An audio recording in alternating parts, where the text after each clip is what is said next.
好，来乡亲啊，继续来看台中市的东街新民街的市场，昨暝11点外是来起火烧，这个大火咧传真紧，阁伴随有爆炸声，总共来烧掉26个单位，嘛来烧掉2台的货车。加在当时这个菜市也无人，这摊商赶到位，看到咧讨食单位被烧掉。 艰苦甲毋好讲，讲实在是想袂晓，这个深夜的菜市啊，安怎会来导火呢？恐惊这个原因是无单纯。警方伫个火灾的现场，是发现一个可疑的男子，已经甲带登去做笔录了。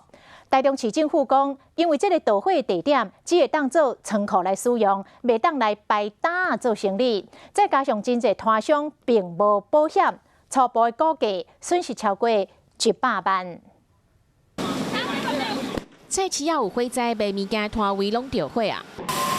而且佫听到爆炸的声音，大火沁起伫空中，没死那即死嘞！消防队赶到现场灭火，有队员去用猛烈的火势震动甲跋倒。这是台中市东区的新民街的市场，26个摊位和2台货车拢去烧了了。我没辙啊！有人看到做10几年生意的档啊，去烧烧去，唔敢甲哭出来。 大火是发生伫31号礼拜阴暗时11点外，当时遮拢无人，隔顿间嘛休困，无人的所在哪会着火？摊商认为原因无单纯。昨日阮这摊嘛，当下连消费啊，佮笑甲嘎嘎叫，啊没有细看了。警方伫火灾现场嘛发现一个可疑的男子，已经甲人带登去派出所侦讯。消防单位嘛派人调查着火原因，看是不是有人放火。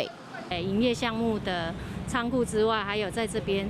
做生意这样子，所以做生意的部分是违法使用。就是在道路上面做流动摊贩这样。着火地点拢是铁皮临时搭的，这个摊商拢无保险，26个摊位包括做生意的冰柜、机台拢烧了了，一间店的损失至少超过100万。